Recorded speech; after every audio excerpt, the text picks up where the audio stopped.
ಬಾಲಕ ಒಂದು ಒತ್ತು ಕಡಿಮೆ ಈ ಬುದ್ಧಿ ಸಿಂಗರಿಸುವ ಶಿವನಿಗೆ ಇವರು ಕಳತನ ಪಟ್ಟ ಸೈತನಾರ ದೇವ ಸೈತನ ಅರಮನೆ ರಾಜಮಂತ್ರ ಸರ್ವ ಸರ್ವ ಸಾಮಾನ್ಯ ಕಳತನ ಮಾಡುವರೆ ದೇವಾಲಯ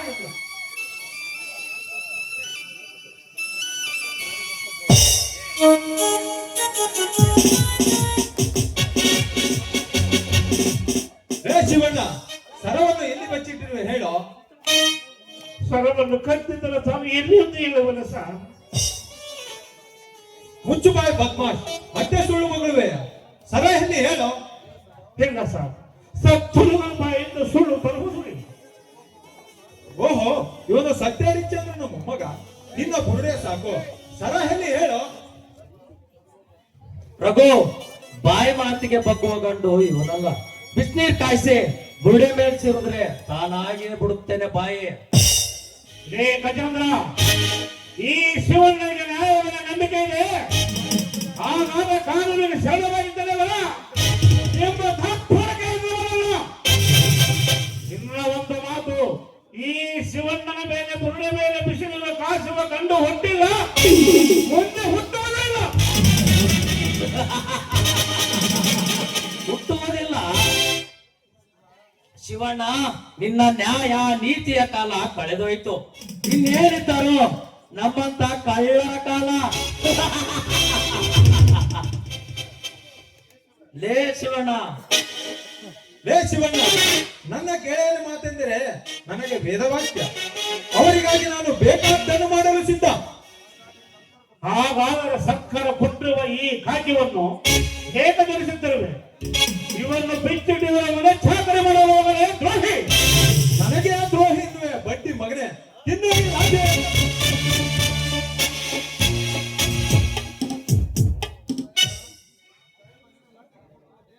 ಸಾಹೇಬ್ರೇ, ನಿಮ್ಮ ಲಾಟಿಗೆ ಬಗ್ಗುವ ದೇಹ ಇದಲ್ಲ. ಸುಮ್ಮನೆ ಹೊಡೆದು ಹೇಗೆ ಕೈ ನೋವು ಮಾಡಿಕೊಳ್ಳುತ್ತವೆ? ರಘು, ಅರಮನೆ ಆಳ್ವಿಕೆಯ ಕೈ ತಪ್ಪಿದರು ಇವನ ಸೊಕ್ಕು ಮಾತ್ರ ಮುರಿದಿಲ್ಲ. ನಮ್ಮ ದಾರಿಗೆ ಬರುವ ತನಕ ಬಾರಿಸಿ ಈ ಮಗನಿಗೆ, ಹಾಗಾದ್ರೆ ಬುದ್ಧಿ ಬರುತ್ತೆ. ಅದರ ಚಿಂತೆ ಬಿಡು ಗಜೇಂದ್ರ. ಎಂತೆಂತ ಬೇಟೆಗಳನ್ನೇ ಬೇಟೆ ಆಡಿದ್ದೇನೆ ಅಂತದ್ರಲ್ಲಿ ಇವನೇ ಲೆಕ್ಕ. ಶಿವಣ್ಣ, ನಡಿ ಸ್ಟೇಷನ್ಗೆ. ರಘು, ರಾಜ ನನಗೊಂದು ಮುಖ್ಯವಾದ ಕೆಲಸ ಹೇಳಿದ್ದಾನೆ. ನಾನಿನ್ನು ಹೋಗಿ ಬರುತ್ತೇನೆ. ಗಜೇಂದ್ರ, ಹೋಗಿ ಬಾ.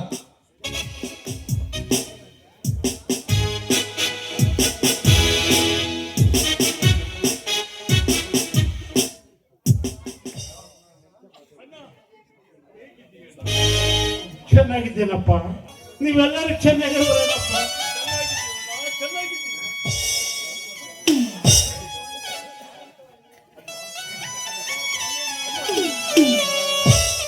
ಅವತ್ತು ಹಳ್ಳಿಯನ್ನು ಆಳಿದ ದೇವರು ನೀವು. ಆದರೆ ನಿಮ್ಮನ್ನು ಈ ಜೈಲಿನಲ್ಲಿ ನೋಡುವುದು ನನ್ನಿಂದ ಸಾಧ್ಯವಿಲ್ಲ. ನನ್ನಿಂದ ಸಾಧ್ಯವಿಲ್ಲ. ದುಃಖಿಸಬೇಡ ಅಕ್ಷರ, ದುಃಖಿಸಬೇಡ. ನನ್ನ ದೊರೆಯಾಯ್ತು ನಿಜ. ಆದರೆ ಕಳ್ಳನೊಬ್ಬ ಇಂದು ಬೆಳೆದ ಕಲಿಕಾಲದ ಕುತಂತ್ರವೇ ಕಾರಣ ಅರ್ಜುನ, ಕುತಂತ್ರವೇ ಕಾರಣ. ಇಲ್ಲಿ ಭಿಕ್ಷಕ ದೊರೆಯಾಗುತ್ತಾನೆ, ದೊರೆ ಭಿಕ್ಷಕನಾಗುತ್ತಾನೆ. ಬದಲಾವಣೆ ಜಗದ ನೇಮ ಅರ್ಜುನ, ಜಗದ ನೇಮ. ಕಾಣಬೇಡ ಅರ್ಜುನ.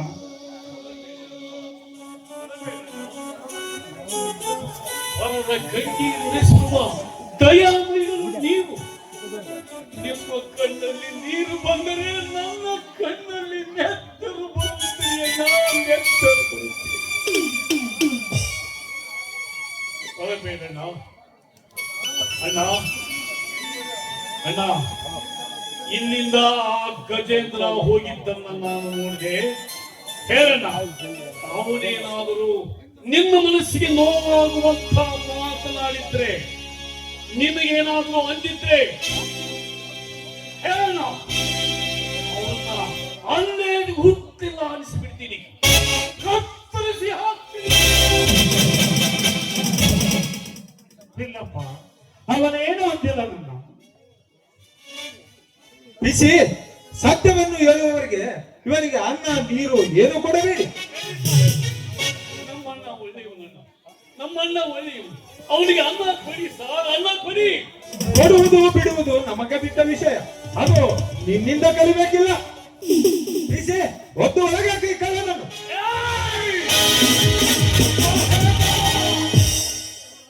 ನನ್ನ ಅಣ್ಣನಿಗೆ ಕಳ್ಳ ಅಂತೀಯಲ್ಲೇ?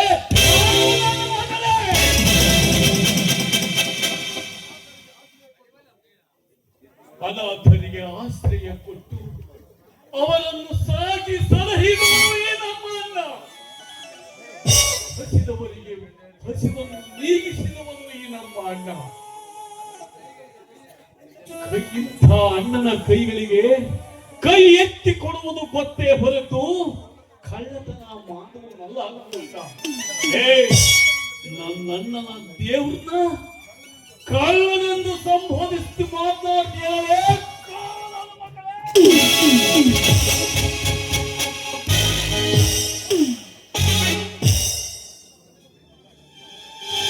ಅವರ ಮೇಲೆ ಕೈ ಮಾಡಿದ ನನ್ನ ಆಣೆ ಆಗಿದಪ್ಪ. ಅಣ್ಣ ಅಣ್ಣ, ಎಂಥ ಕೆಲಸ ಮಾಡಿಬಿಟ್ಟೆ.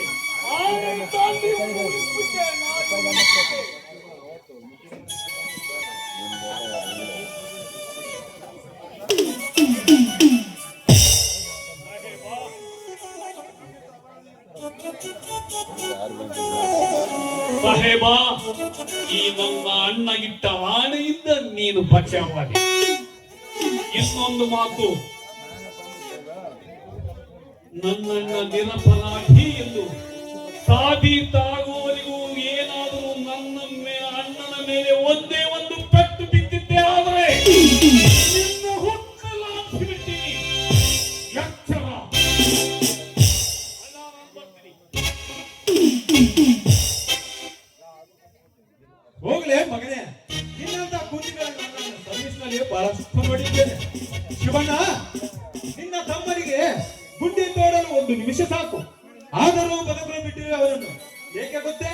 ನಿಮ್ಮ ವಂಶವನ್ನು ಒಂದೇ ಸಾರಿ ಸರ್ವನಾಶ ಮಾಡಲು. ಬಿಸಿ ಒಂದು ಒಳಗಾಕು ಈ ಕಳ್ಳನನ್ನು.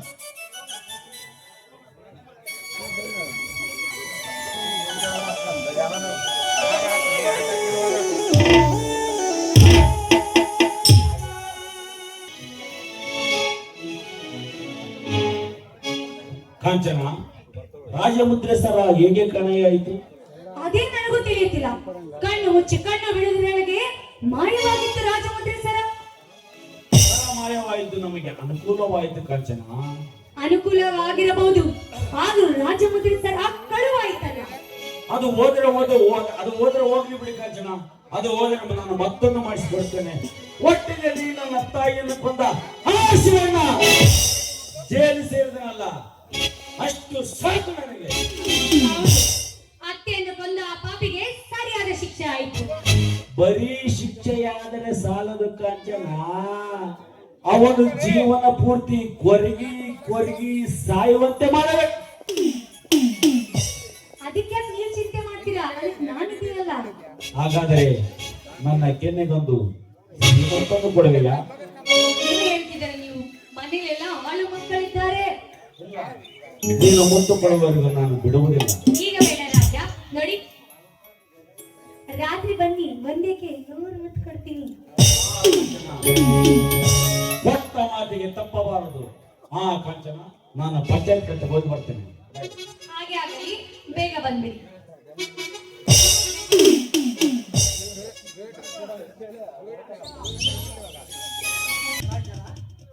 ಆ ಸೂರ್ಯ ಮನೆಯಿಂದ ಹೊರಟು ಹೋದರೆ ಅವನು ಹೊರಟೋಗಿದ್ದೆ ನಮ್ಮಿಬ್ಬರಿಗೆ ಸಂತೋಷವಾಗಿದೆ. ಇರಲಿ, ಏಕೆಂದರೆ ಇಂದು ಆ ಶ್ರುತಿಯೊಡನೆ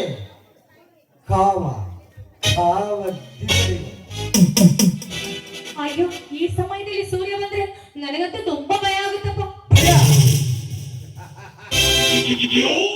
ಕಾಂಚನ, ಈ ಶಿಕಾರಿ ಕಿರಾತಕನನ್ನು ನೋಡಿ ಆ ಭಯಪಡುತ್ತಿರುವಾಗ ನೀನು ಏಕೆ ಭಯಪಡು?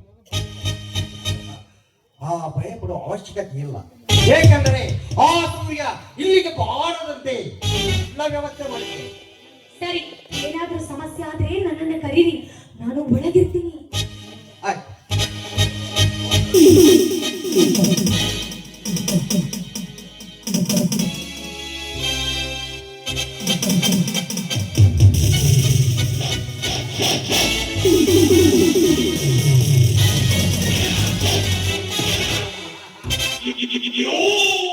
ಇದು ಅಣ್ಣನ ಅಂದು ಅಣ್ಣನ ಅರಮನೆಯಲ್ಲಿ ದೀಪಧೂಪ ಪೂಜೆ ಪುರಸ್ಕಾರಗಳಿಂದ ಕಳೆಯಬೇಕು. ಅಂದು ಅಣ್ಣನ ಅರಮನೆಯಲ್ಲಿ ನಿತ್ಯ ದಾಸೋಹ, ಪಂಚಾಯಿತಿ ಅಧಿಕಾರ, ನ್ಯಾಯ, ನೀತಿ, ಧರ್ಮ, ಸತ್ಯ, ಧರ್ಮದ್ದೇ ಅಧಿಕಾರ. ಆದರೆ ನಾನು ನಡೆಸಿದೆ ಕಾಮ ಕರ್ಮದ ದರ್ಬಾರು.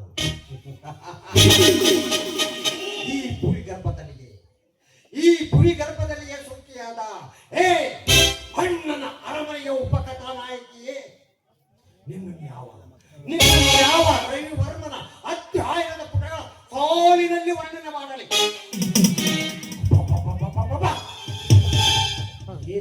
ಪ್ರತಿಮಾ ಸೌಂದರ್ಯ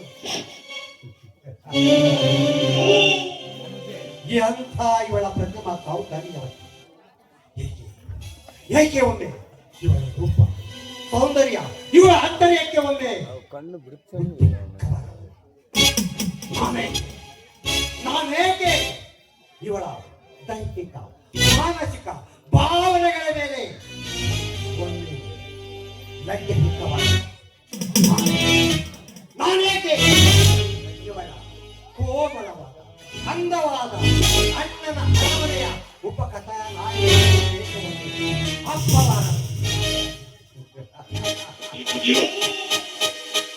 ಸೌಂದರ್ಯ ಇಂದು ನಿನ್ನ ಜೀವನದಲ್ಲಿ ಮರೆಯಲಾರದಷ್ಟು ಅಪಸ್ಮೃತಿ.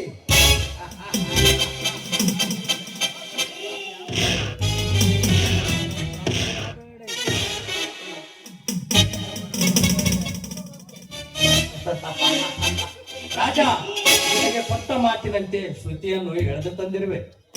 ಶಹಬ್ಬಾಸ್! ಶಹಬ್ಬಾಸ್!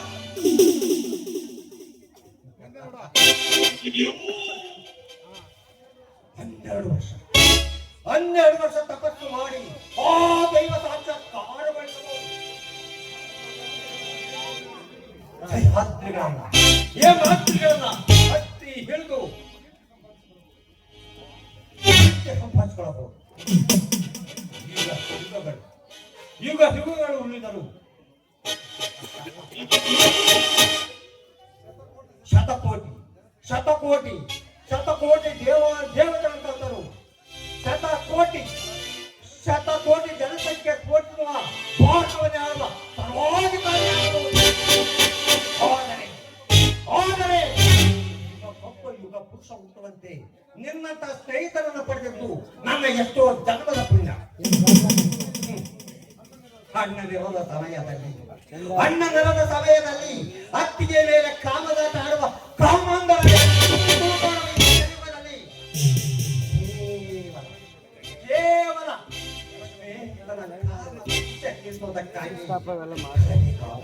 ತರಬೇಕಾದ ಈ ಪುತ್ತಳಿಯನ್ನು ಮುಖಾಗದಂತೆ ತಂದಿರುವ ಈ ನಿನ್ನ ಸ್ನೇಹಿತರಿಗೆ ನನ್ನ ಅಭಿನಂದನೆ.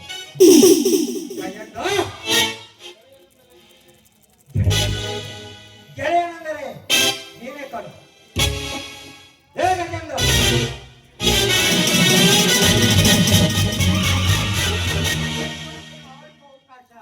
ನಿನಗೆ ಕೊಡ್ತೇನೆ. ಬಯಸದೇ ಬಂದ ಭಾಗ್ಯ. ಶ್ರುತಿ, ನಮ್ಮ ಮನಸ್ಸೆ ತಣಿಸಲು ನೀವೊಂದು ಹಾಡು ಹೇಳಿ ಅರ್ಥಿಸು.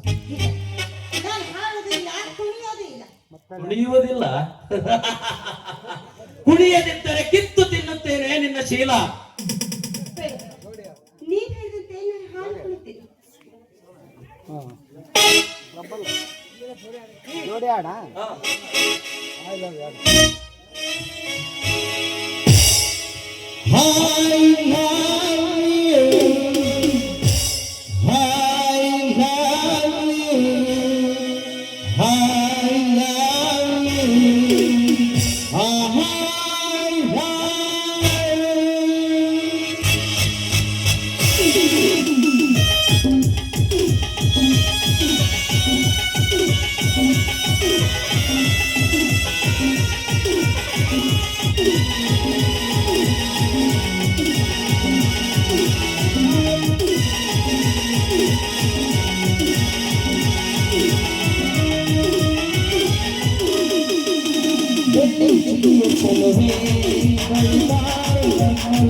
ರಾಜ, ನನ್ನ ಆಸೆ ತೀರಿತು.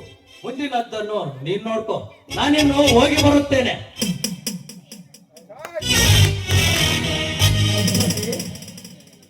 ನಿನ್ನ ಕೋಗಿಲೆಯ ಕಟ್ಟ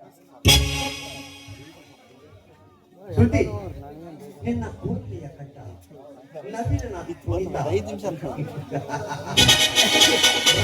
ರಂಜಿತವಾದ ಈ ಭುವದೇವಿಯಂತೆ ಗೊತ್ತಿರುವುದನ್ನು ನೋಡಿದರೆ ನನಗೆ ಹರಿಯುತ್ತಿದೆ ಹರುಷದ ಕೋಡಿ, ಹರುಷದ ಹರಿಯುತ್ತಿದೆ. ನಿನ್ನ ನಿನ್ನ ಸೌಂದರ್ಯ ರೂಪಕ್ಕೆ ನಾನು ಮನಸ್ಸು ಒಮ್ಮೆ ನನ್ನ ಕಾಮ ದಾಹವನ್ನು ಇಂಗಿಸುವ. ನನ್ನ ಶೀಲವನ್ನ ಉಳಿಸ್ಕೊಳ್ಳೋದಕ್ಕೋಸ್ಕರ ನಿನ್ನ ಜೊತೆಯಲ್ಲಿ ಹಾಡ್ಕೊಳ್ಳಿಕ್ಕೆ ಹೊರತು ನಿನ್ನ ಕೊನೆಗೆ ಸೇ ಹಾಕ್ತೀನಿ ಅಂತ ತಿಳ್ಕೊಂಡಿದ್ರೆ ಅದು ಎಂದಿಗೂ ಸಾಧ್ಯವಿಲ್ಲ. ಹೋಗ್ತಿಲ್ಲ ತಾರುಣ್ಯದಿಂದ ತುಂಬಿ ತುಳುಕುವ ನಿನ್ನ ಅಂಗ ಕಾಂತಿಯ ಸೌಗಂಧ ಸವಿಯಲು ಸ್ತುತಿ ಒಳ್ಳೆಯ ಮಾತಲ್ಲಿ ಒಳ್ಳೆಯ ಮಾತಲ್ಲಿ ಒಲಿದು ಬಂದರೆ ಸರಿ, ಇಲ್ಲವಾದರೆ ಬಲತ್ಕಾರ ಮಾಡಿಯಾದರೂ ನನ್ನ ಆಸೆಯನ್ನು ಪೂರ್ಣ ಮಾಡಿಕೊಳ್ಳುವೆ.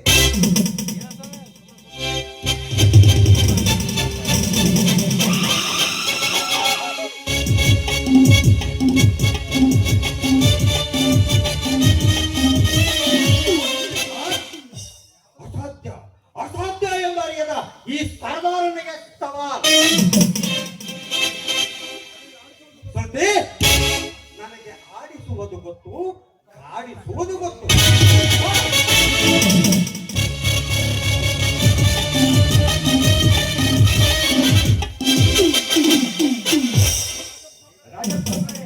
ನಿಮ್ಗೆ ಕೈ ಮುಗ್ತೀನಿ. ಏನ್ ಮಾಡ್ತಾರೆ?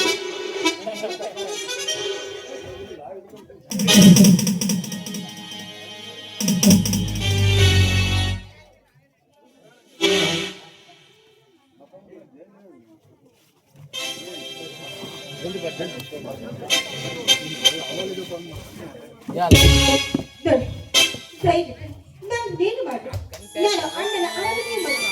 ಇದನ್ನು ಬಿಟ್ಟು ಬಿಡು. ಏನು? ಅಣ್ಣನ ಅರಮನೆಯ ಮಗಳು? ಅಣ್ಣನ ಅರಮನೆಯ ಮಗಳನ್ನೇ ಅಣ್ಣನ ಅರಮನೆಯ ಮಗಳನ್ನೇ ಮದುವೆಯನ್ನಾಗಿ ಮಾಡಿಕೊಳ್ಳುವ ಆಸೆ ನನ್ನದು.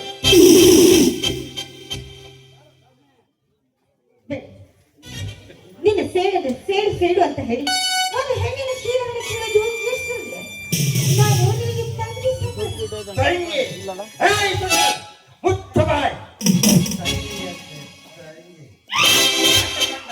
ಕಂಡ ನಿಮ್ಮಂತ ಸಂಗಡಿಯರಲ್ಲ ಅಣ್ಣ ಅಣ್ಣ ಎಂದು ಸಂಬೋಧಿಸುತ್ತಾ ಹೋದರೆ ನಮ್ಮ ಕಾಮಕ್ಕೆ ಕೊಳ್ಳಿಟ್ಟುಕೊಳ್ಳಬೇಕಾಗಿತ್ತು. ಹರಿಹರ ಒಬ್ಬಿನಲ್ಲಿ ಹುಬ್ಬಿ ಅಪ್ಪರದೆ ಮಾತನಾಡಬೇಡ. ಅಪ್ಪರದೆ ಮಾತನಾಡದೆ ಯಾವನೊಬ್ಬ ಊಟವನ್ನು ನೀಡಲು ಪಾನನವಾದರೆ ಯುದ್ಧವಾಗುವುದೀಗಲೇ ನಿನ್ನ ಸಿದಿಗೆ ವಿಳಂಬವಾದರೆ ನೀನು ಸೇರಿ ಮೃತ್ಯುವಿನ ಕೊಂಡ ತಂಗಿಯಂತೆ ತಂಗಿಗೆ ಅಂಗಿ ಹಾಕಿ ಮತ್ತೊಬ್ಬರಿಗೆ ಹಣಕ್ಕಾಗಿ ಮಾಡಿದವನು ನಾನು. ಈಗಿರುವಾಗ ನೀನು ನನಗೆ ಯಾವ ತಂಗಿದೆ? ಇಲ್ಲ ಸಲ್ಲದ ಸಂಬಂಧ ಕಟ್ಟಿ ನನ್ನನ್ನು ಕೆರಳಿಸಿಬೇಡ. ಸುಮ್ಮನೆ ಬಾರೆ ನೋಡು, ಮಾನವನ ಜನ್ಮ ತುಂಬಾ ದೊಡ್ಡದು. ಹೀಗಿರುವಾಗ ಆ ಮಾನವ ಜನ್ಮವನ್ನು ತಿಳಿದುಕೊಂಡು ಬದುಕಿದ್ಯಾದ್ರೆ ಅವನು ಬಾಳ ಬಂಗಾರವಾಗೋದ್ರಲ್ಲಿ ಸಂದೇಹವಿಲ್ಲ. ಅಂದ್ರೆ ನಾನು ಹೇಳಿದ್ದೇನೆ ಅಂದ್ರೆ ನಿನ್ನ ಕೈ ಬಿಡಿ, ನನ್ನ ಬಿಟ್ಬಿಡು. ಏನು ನಿನ್ನನ್ನು ಬಿಡಬೇಕೆ? ನಿನ್ನನ್ನು ಹಾಗೆ ಸುಮ್ಮನೆ ಬಿಟ್ಟು ಬಿಡಬೇಕು? ಶಿವನ ಶಿರವೇರಿದ ಶಶಾಂಕನು, ಶಿವನ ಶಿರವೇರಿದ ಶಶಾಂಕನು ಮತ್ತೇಕೆ ಗುರುಪತ್ನಿಯನ್ನೇಕೆ ಪ್ರೀತಿಸಿದ? ಮತ್ತೇಕೆ ಬಯಸಿದನು ಆ ಬಯಕತ್ತ ಪೂರ ಹಾರಾಟ ಮಾಡದೆ ಯಾರು? ಪ್ರತ್ಯಕ್ಷ ದೇವತೆಗಳೇ ಮಾನವೀಯರ ಮೋಹದ ಅವನಿನಲ್ಲಿ ಮುಳುಗಿದಾಗ ನಾನು ಏಕೆ ನಿನ್ನನ್ನು ಹಾಗೆ ಬಿಟ್ಟು ಬಿಡಬೇಕು? ನಿನ್ನನ್ನ ಇಲ್ಲಿಗೆ ಬಿಡಲಲ್ಲ. ನೀನುತ್ತ ಸೀರೆಯನ್ನ ಎಳೆಯಾಗಿ ಬಿತ್ತಿ ಬೆತ್ತಲೆ ಮಾಡಿ ನಿನ್ನ ಸೀರೆ ಹಾಳ ಮಾಡಲು ಸುದ್ದಿ. ನನಗೆ ಬಂಗಾರವಾಗುವ ಯಾವ ಆಸೆಯೂ ಇಲ್ಲ. ಸಿಂಗಾರಿಯರು ಸದಾ ನನ್ನ ಸಂಘದಲ್ಲಿದ್ದರೆ ಅದೇ ನನಗೆ ಸ್ವರ್ಗ.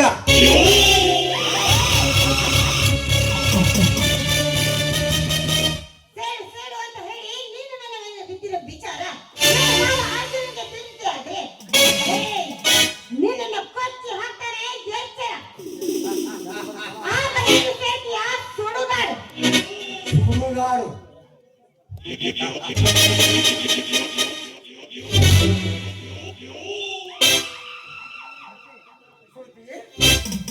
ಸುದ್ದಿ. ನೀನೀಗ ನನ್ನ ಪಂಜರದಲ್ಲಿ ಬಂದು ಆಲಗಿರಿ ನನಗೆ ಅಂದವಾಗಿ ಕಾಣುವ ಅಗ್ರಾಣಿಸಿ ಬೀಸಿ ಬೀದಿಗಳಿರುವ ಕಾಮುಕರ ಅಷ್ಟದಿಕ್ಕುಗಳ ಪಂಚಮಹಾಭೂತಗಳ ನಮ್ಮ ವೇದಿ ಸಾಯಿಸುವ ಶೀತಲ ಚಂದ್ರಮನ ಸಾಕ್ಷಿಯಾಗಿ ನನ್ನ ಹೃದಯ ಗದ್ದಿಗೆಯಲ್ಲಿ ಆಗಿರುವ ನಿನ್ನನ್ನ ಪಾಣಿಗ್ರಹಣ ಮಾಡಿಕೊಳ್ಳಲೆಂದು ಹೀಗಿರುವಾಗ ಹತ್ತಿರ ಬಂದು ನಿನ್ನನ್ನು ಕಾಪಾಡಿ ಬರಲಿ. ನಿನ್ನನ್ನು ಕಾಪಾಡಲು ಆ ಅರ್ಜುನ ಏನಾದರೂ ಬಂದರೆ ಜನಾರ್ದನಿಗೆ ಅವನ ಈ ರಾಜನ ಕೈಯಲ್ಲಿರುವ ನೀನು ನಾನು ಆಡಿದಂತೆ ಆಡಬೇಕೇ?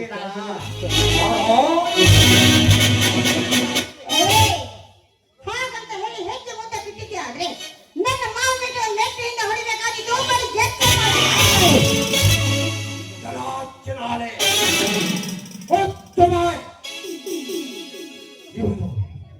ಇವನು ತ್ರೇತಾಯುಗದ ರಾವಣನಲ್ಲ.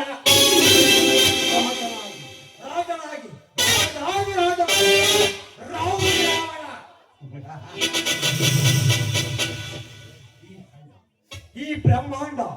ಈ ಬ್ರಹ್ಮಾಂಡವನ್ನೇ ಅಡಗಿಸುವ ಈ ರೌಡಿ ರಾವಣ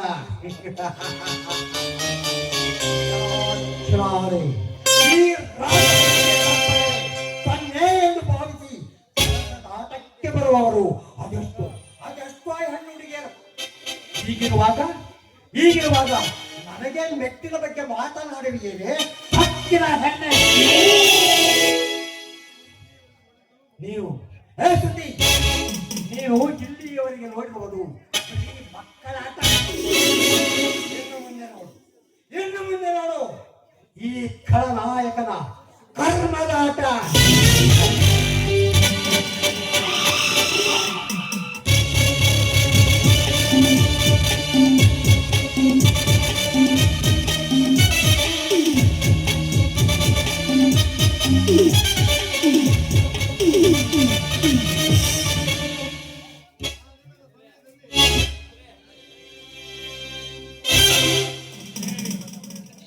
ನಾನಿಲ್ಲದ ಸಮಯದಲ್ಲಿ ಸುದ್ದಿಯನ್ನು ಹೊತ್ತುಕೊಂಡು ಬಂದಿದ್ದೀಯೇನೋ?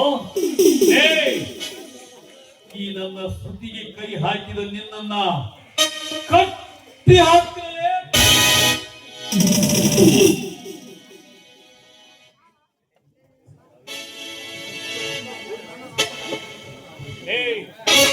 ನನ್ನ ಅಣ್ಣನ ಅಪ್ಪಣೆ ಇದ್ದಿದ್ದೆ ಆದ್ರೆ ನಿನ್ನ ಹುಟ್ಟಿಲ್ಲ ಅನ್ಸುತ್ತಿದ್ದೇನೆ. ಹುಟ್ಟಿಲ್ಲ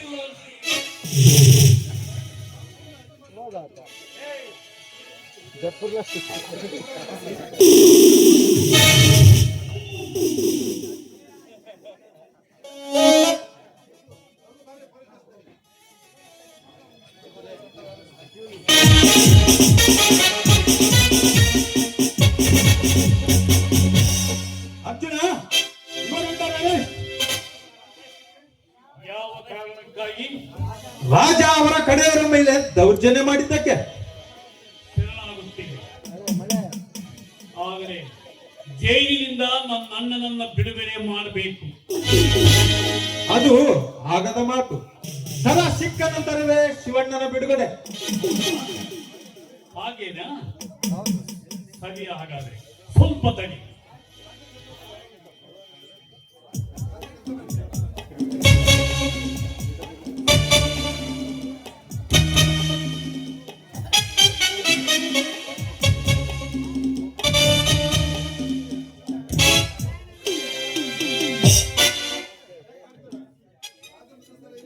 ಕಾಂಚನ, ಅಣ್ಣನ ಅರಮನೆಯ ರಾಜಮುದ್ರೆಯ ಸರ ಎಲ್ಲಿ?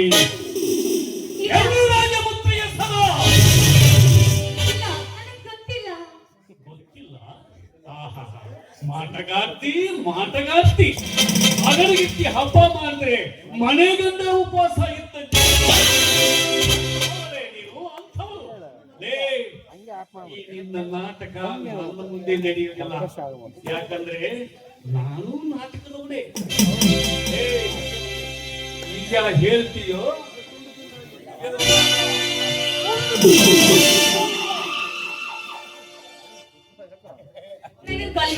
ನಾನು ನಿಜ ಹೇಳ್ತೀನಿ.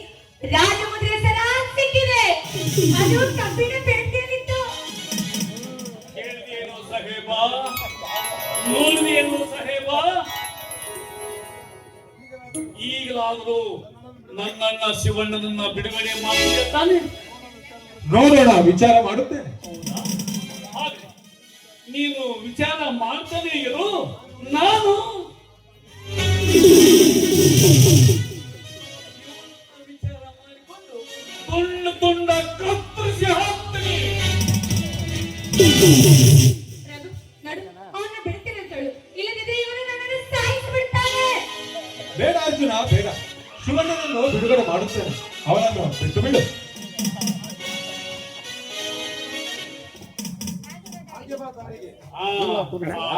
ಮಗನೇ ದಾರಿಗೆ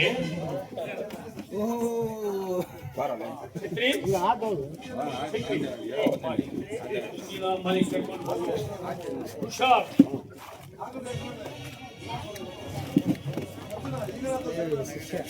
ಅರ್ಜುನ ಈಗಲಾದ್ರೂ ಶರಣಾಗು.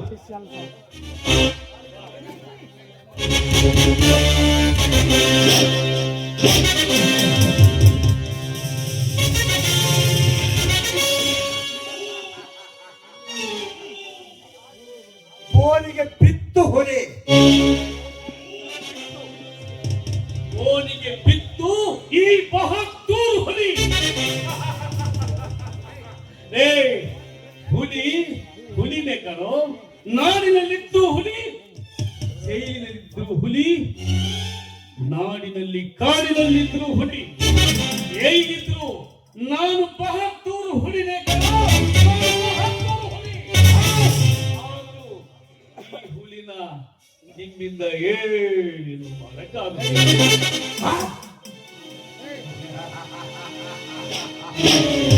ಕಾಡಿನಿಂದ, ಆ ಕಾಡಿನಿಂದ ನಾಡಿಗೆ ಬಂದ ಹುಲಿ ತಾನಾಗಿಯೇ ಬೋನಿಗೆ ಆಗುವುದಿಲ್ಲ ವೀರ.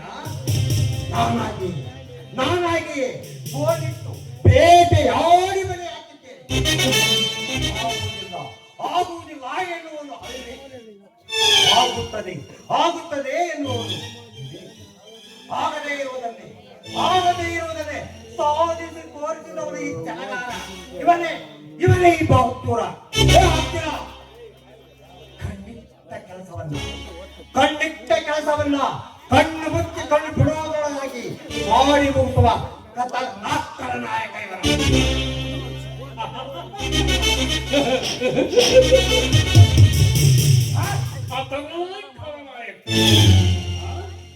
ಕರ್ನಾಟಕದಲ್ಲಿ ಹುಟ್ಟಿ ಕರ್ನಾಟಕ ಜನರು ಮೆಚ್ಚುವಂತಹ ಕೆಲಸ ಮಾಡುವುದನ್ನು ಬಿಟ್ಟು ಇಂಥ ಹಲ್ಕ ಕೆಲಸ ಮಾಡುವ ನೀನು ಖಳನಾಯಕ ಎಂದು ಜಂಬ ಕೊಚ್ಚಿಕೊಳ್ಳುತ್ತಿರುವಿಯಲ್ಲ. ನೀನಂಥ ಖಳನಾಯಕನೋ, ನೀನಂಥ ಮೂರ್ಖನಿರಬೇಕು. ರೇ ರಾಜ,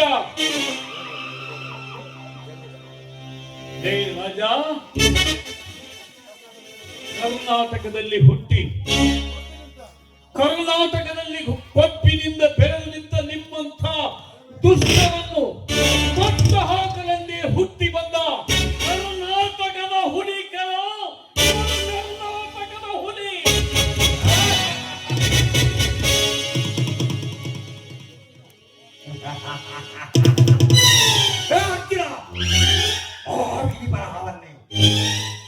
ವಿಧಿ ಬರಹವನ್ನೇ ಬದಲಾಯಿಸುವ ಮತ್ತೊಬ್ಬ ಬ್ರಹ್ಮ ನಾನು. ನೀನು ಈ ಭೂಮಿ ಮೇಲೆ ಹುಟ್ಟಿ ಬಂದಿರುವುದೇ ನಿಜವಾದರೆ, ನೀನು ಈ ಭೂಮಿ ಮೇಲೆ ನಿನ್ನ ಹುಟ್ಟು ನಿಜವಾದರೆ, ನಾನು ಕಣ್ಣು ಮುಚ್ಚಿ ಕಣ್ಣು ತೆರೆದರೆ ನೀನು ಈ ಭೂಮಿ ಮೇಲೆ ಹುಟ್ಟಿ ಬಂದಿರುವುದೇ ಸುಳ್ಳಾಗುತ್ತದೆ.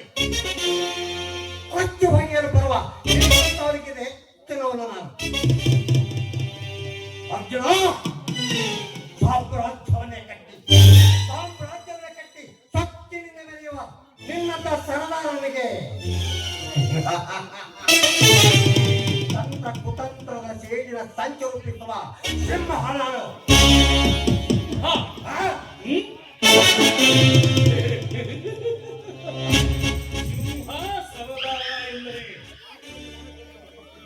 ಸಿಂಹ ಸರದಾರ ಎಂದು ಮಾತಿನಲ್ಲಿ ಮನೆ ಕಟ್ಟುವುದನ್ನು ಬಿಟ್ಟು ರಟ್ಟೆ ಮುರಿದು ಹೊಟ್ಟೆ ತುಂಬಿಸಿಕೊಳ್ಳುವುದರತ್ತ ಗಮನ ಕೊಡು. ನೀನು ಈ ರೀತಿ ಸಿಂಹ ಸರದಾರ ಎಂದರೆ ನನಗೆ ಇಷ್ಟ ಇಲ್ಲ. ಈ ಅರ್ಜುನ ಒಮ್ಮೆ ಗರ್ಜಿಸಿದರೆ ಭರ್ಜರಿಯಾಗಿ ನಡೆಯುವುದು ಈ ಊರಿನಲ್ಲಿ ತಿಥಿ ಊಟ.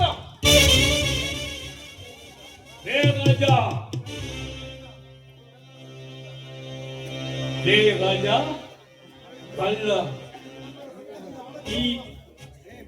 ಲೇ ರಾಜ, ನಿಮ್ಮೆಲ್ಲರ ಮೋಸ ವಂಚನೆಗಳ ಸಂಚಿನಿಂದ ಪಾಲು ಬಿದ್ದಿರುವ ಅರಮನೆಯನ್ನು ಮತ್ತೆ ಎತ್ತಿ ಕಟ್ಟುತ್ತೇನೆ.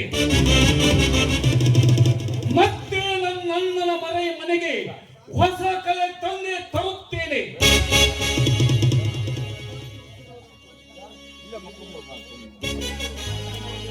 ನಿಮ್ಮೆಲ್ಲರನ್ನು ಮಟ್ಟ ಹಾಕಿ ನಿಮ್ಮ ಹುತ್ತಡಗಿಸಿ ಮತ್ತೆ ನಾನು ಪಟ್ಟ ಏರದಿದ್ದರೆ ನಾನು ಅಣ್ಣನ ಅರಮನೆಯ ಮಗ ಅರ್ಜುನನೇ ಅಲ್ಲ. ಇದೇ ನನ್ನ ಕೊನೆಯ ಮಾತು, ಇದೇ ನನ್ನ ಶಪಥ, ಇದೇ ನನ್ನ ಪ್ರತಿಜ್ಞೆ. ಅರ್ಜುನ, ಸಾಕು ಮಾಡು ಈ ನಿನ್ನ ಪೌರುಷ. ಮೊದಲು ನನ್ನ ಕೈಯಿಂದ ಹೇಗೆ ಬಚಾವಾಗುವುದೆಂಬುದು ಆಲೋಚನೆ ಮಾಡು, ಆಮೇಲೆ ಮುಂದಿನದ್ದು. ಏನ್ ಮಾತಾಡ್ತೀರಿ? ನಡಿಲೇ.